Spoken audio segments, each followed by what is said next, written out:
And this is the first in a series that I'm going to call a physician series. And it's a series that we're going to highlight some of the doctors that we're associated with and talk about how products work, talk about nutrigenomics and the power of nutrigenomics, and really learn about new technology. So I'd like to welcome you all on the program today. And hopefully, as we do this series each week, it will be a good tool for you to learn more about products and technologies that are available. For this first Facebook Live on physicians and technology, I've invited Dr. Mark Gordon. Dr. Mark Gordon is a board-certified cardiologist with 20 years of experience in clinical cardiology.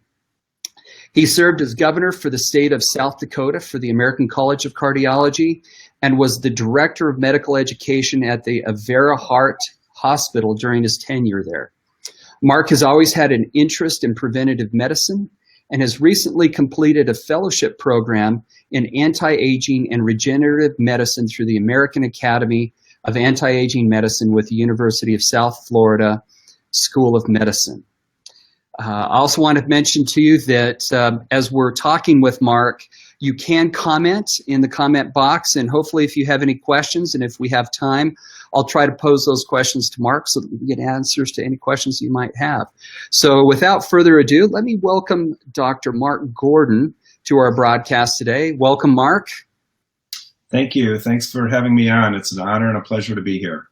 Well, we're glad to have you on this first broadcast, and so let's get started.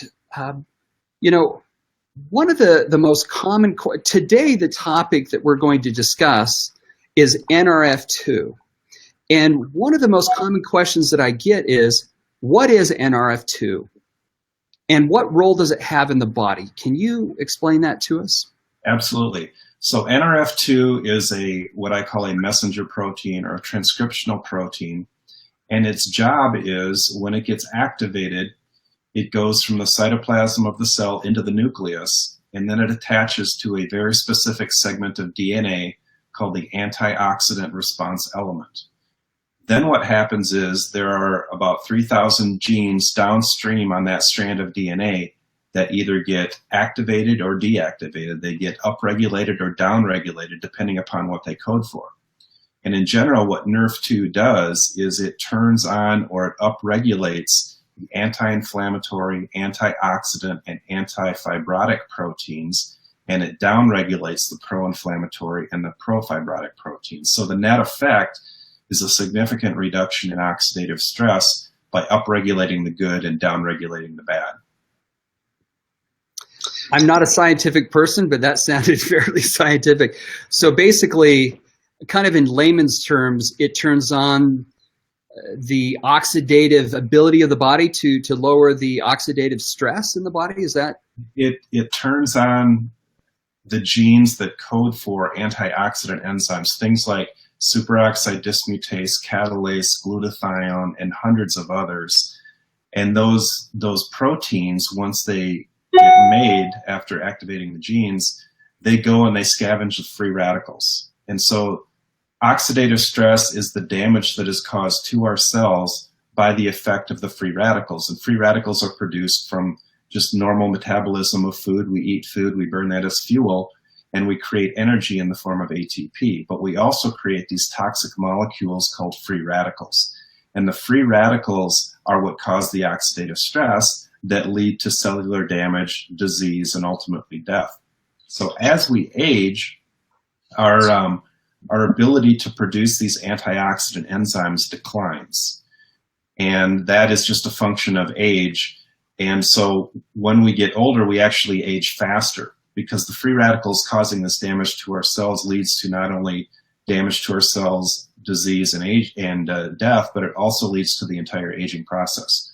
So when we are young, our bodies have a very effective built-in mechanism to fight those free radicals because we create these antioxidant enzymes that are literally thousands of times more potent than the antioxidants that we take in from the outside, like vitamin E, vitamin C, beta carotene, and the like. And these antioxidant enzymes can neutralize those free radicals, but when we're young, they do a great job. As we get older, we make less and less of them. So the problem is we create more and more free radicals. We have less of an ability to fight against them, and they do more and more damage. So there are ways that you can increase the production of these free radicals, or excuse me, of these antioxidant enzymes to fight the free radicals. And NRF2 activation is a great, great way to do that. And we've just really found out about the power and the strength of NRF2 activation in allowing our bodies to create more and more of these antioxidant enzymes just within like the last 10 years. There's been an absolute explosion of research in the area of NRF2 in the last 10 years.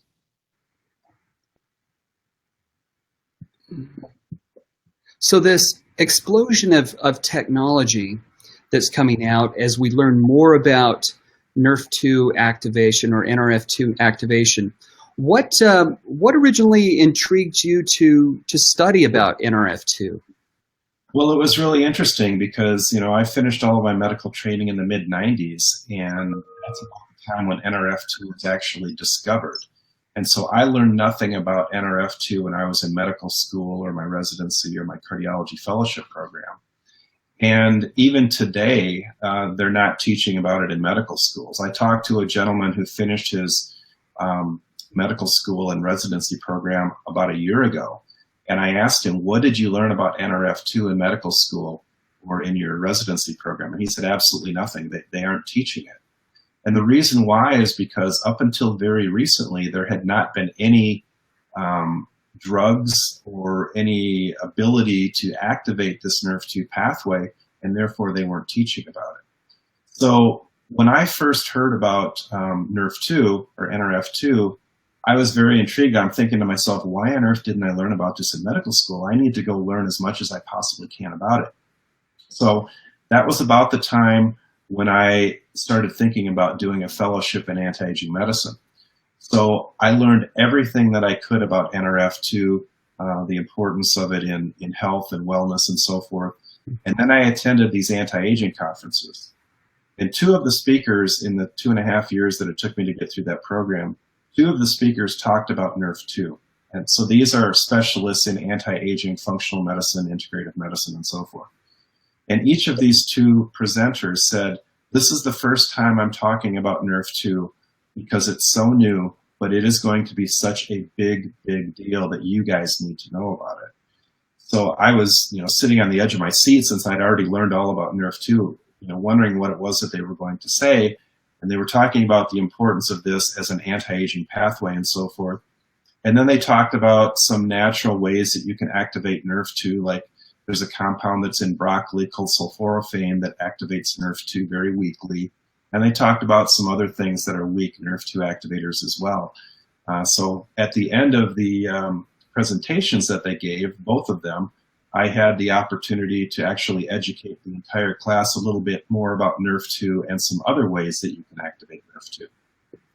So do you see that in the upcoming years or even now, do you see this NRF2 technology being discussed a lot more openly with physicians? Is this, I mean, is this technology rolling out or the research that is being developed? Do you see this to where most, you know, where most physicians would commonly now know what NRF2 is? Well, that's a great question. And frankly, the answer to that is no. Most physicians do not know what NRF2 is. And the reason why is because, as I said, up until recently, there had not been any drugs that were NRF2 activators. There are now 2 drugs in the United States that are available that are NRF2 activators. One is specific for muscular or multiple sclerosis, and the other is for treatment of ALS. They're both horribly expensive medications, and obviously you have to have those diagnoses to be able to get those particular medications. But because there are only 2, and they're both in the realm of neurology, the only real anti-aging doctors, you know, the standard traditional allopathic physicians, the only group of those that really know what NRF2 is are neurologists who have been using those medications for those specific diagnoses. But if you talk to, you know, 100 physicians, 100 MDs, you would be lucky if you found one that actually knew what NRF2 is. But with regard to the future, I think that more and more physicians are going to be able to understand and embrace what NRF2 is and the positive benefits and so forth, because more and more drugs are going to be coming out in the future that are NRF2 activators. There are at least a dozen pharmaceutical companies out there right now that are actively studying NRF2 activating synthetic compounds, drugs, because they recognize the role that oxidative stress has as a causative factor in so many different types of diseases, not only neurological, but cardiovascular, autoimmune, pulmonary, GI, you name any organ system, and just about every disease that people get when they get older related to those organ systems is directly associated with oxidative stress. So these pharmaceutical companies are getting smart, and they're starting to understand, gee, this NRF2 pathway is the key at reducing oxidative stress. We need to develop a drug in that pathway because that's going to be a blockbuster drug for us. So I guess from the future standpoint of NRF2 and the technology, you're saying that it will become more common with physicians, and that as pharmaceutical companies begin to focus on this technology more, that you'll see more kind of synthetic prescription style drugs that will be released. I know that there's a great push globally for more natural ways of treating things. I know that from my standpoint, just as a patient, it seems like whenever I go to the doctor's office, I come walking out with a handful of pills, that it seems like they give you a pill and then you need another pill to counteract the negative qualities of the first pill. And so I know with me, and I know with many people in the world, they're looking for something a little more natural to use. And I know that with technology and the movement into genomics, and especially into nutrigenomics, that's beginning to play a role in the future. And I know that we'll talk about Protandim and its nutrigenomic capabilities, but where do you see the future of the products, and how does nutrigenomics fit into oxidative stress and NRF2? So, I mean, there are different ways that you can activate the NRF2 pathway. You can do it with synthetic compounds, or you can do it naturally. And as I mentioned, sulforaphane is a naturally occurring compound in broccoli that activates NRF2. But as you mentioned, I think that the consumers are driving a lot of the healthcare decisions these days, probably more so than physicians in a lot of regard. And so they're asking for things that are more natural, that they can use as substitutes or perhaps replacements for some of the expensive medications that they really don't want to take because of all of the side effects. And so there's a push, there's an increase in enthusiasm, especially in the preventive medicine world, to find more natural treatment options that can do things perhaps similarly or even better than pharmaceutical products, because they obviously don't have the side effects. So that being said, I think that the future for nutraceutical products as opposed to pharmaceutical products is huge. So you can activate NRF2 with a synthetic compound in a drug kind of a format, or you can use the nutrigenomic process, such as what we're talking about with our products, and that is that the genes that you have in your body are not necessarily going to cause you to have a specific disease. I mean, we used to believe that if you had, for example, the genetic predisposition to developing colon cancer, you were going to get colon cancer. But what we've come to learn with the nutrigenomics is that it's what you feed those genes that determine whether those genes get activated. And we're now learning that there are things that you can take that can turn down or turn off those genes that might otherwise cause you to have bad problems in the future from a health perspective. And that's the whole nutrigenomic thing. What things you put in your body, foods and nutritional supplements, that can turn on or turn off genes associated with specific health conditions. And there's been an explosion of research in that area as well, as we're learning more and more genes that we can turn on and turn off by eating the right foods or taking the right supplements and so forth. And as people are learning more and more about nutrigenomics, lay people, they're wanting those things. Those are the types of things that they come into doctors' offices and ask for. And unfortunately, most allopathic physicians in the United States are not educated in nutritional supplements, and therefore they don't know what to tell these people. I can tell you that when I was in medical school, I remember the one lecture that I had on nutrition.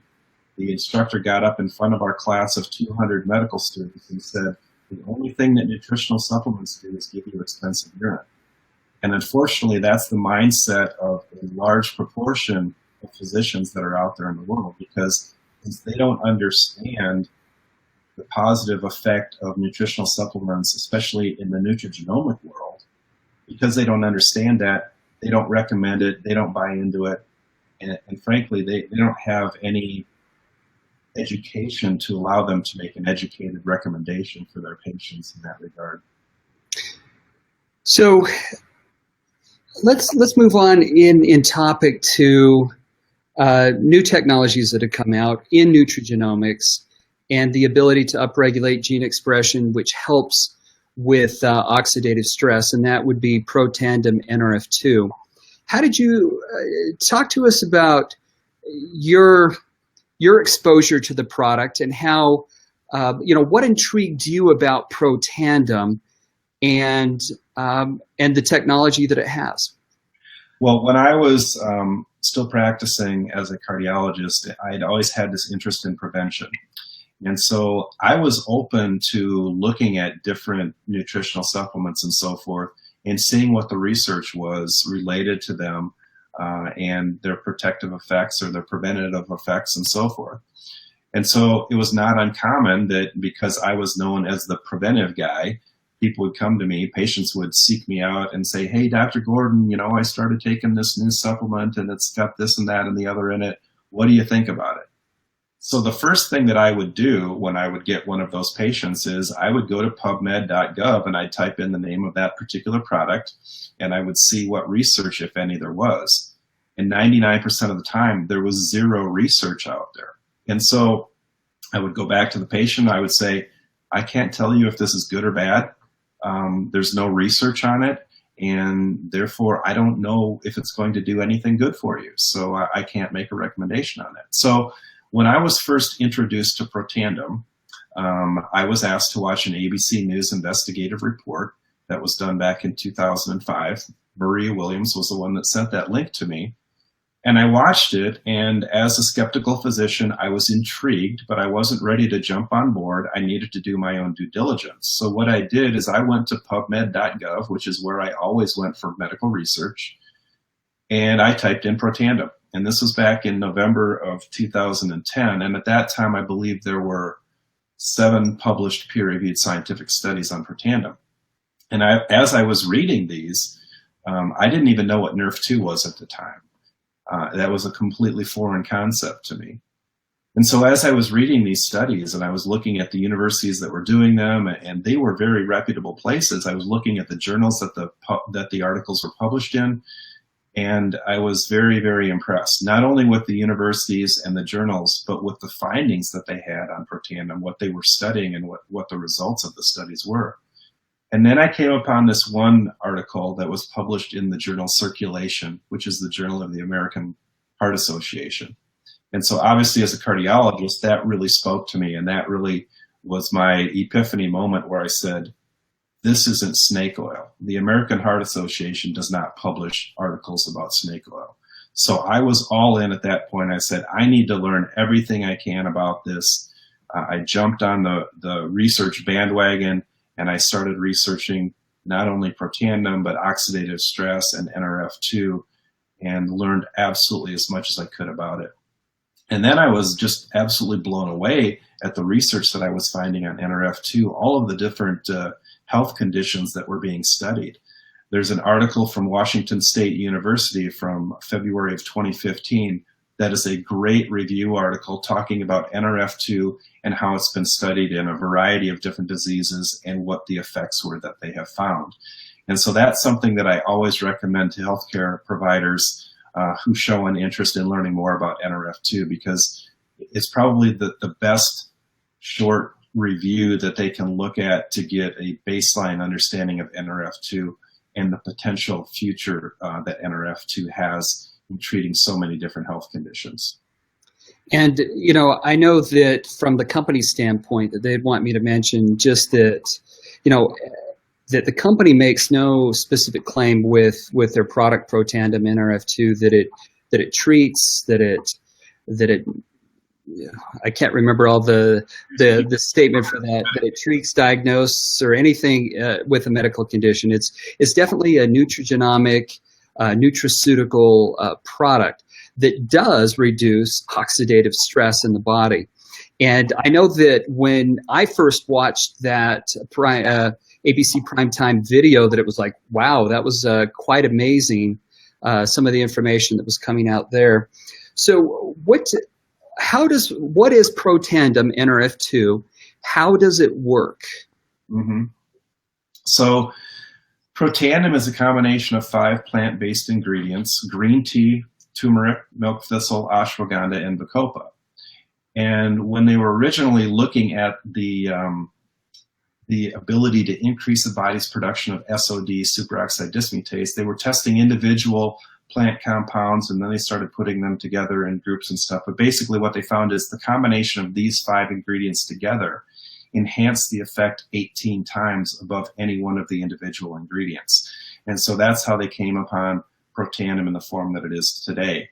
And that synergy of those ingredients together is really where the power is. You can go take sulforaphane, which is a Nrf2 activator, but you're not going to activate Nrf2 anywhere near the amount that you would by using this synergistic blend of these 5 ingredients. Just as an example, Protandim has been compared head-to-head in its ability to activate Nrf2 to sulforaphane, and they found that Protandim activates Nrf2 about 6 to 7 times stronger than sulforaphane. So there are lots of other products out there that claim that they activate Nrf2, and some of them may, but many of them are actually untested. There's a couple of companies, I'm not going to name them, that are trying to ride the coattails of success of Protandim by offering other, quote, Nrf2 products.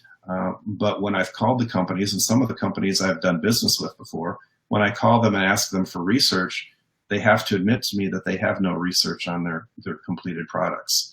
So for me, it's kind of a matter of, why would you go with something that's been untested when you've got something that has been, that is so incredibly potent and is the most potent Nrf2 activator that's been studied to date, to my knowledge?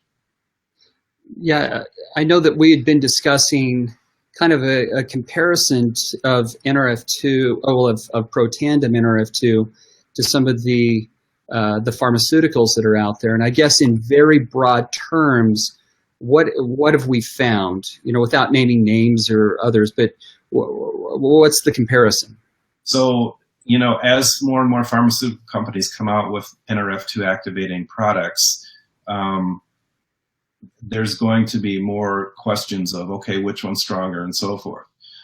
Well, Protandim has been compared to 2 synthetic Nrf2 activators to date, and it's been found to actually be about twice as potent at activating Nrf2 as 2 of the synthetic compounds that are out there. Now, I'm not going to say which ones they are.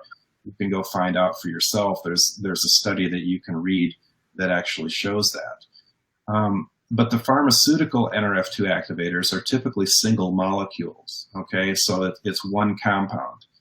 And so when you look at one individual compound at activating Nrf2, it may do so like sulforaphane does, for example.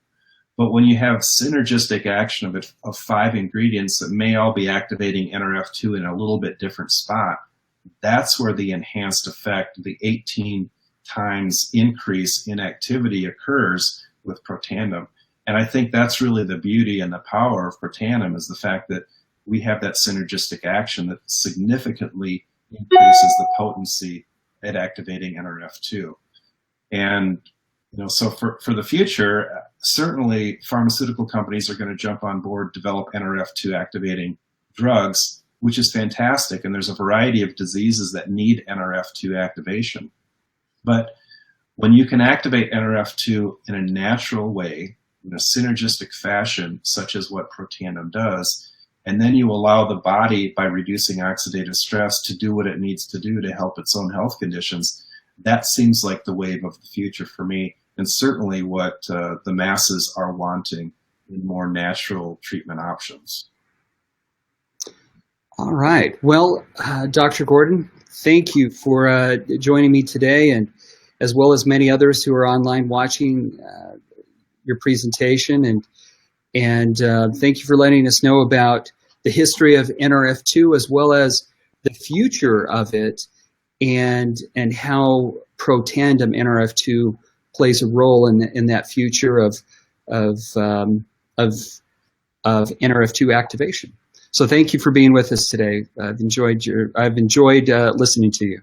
It's been my pleasure. Thank you so much for the opportunity. All right. We'll see you later. Thanks, Dr. Gordon. Bye-bye. Okay.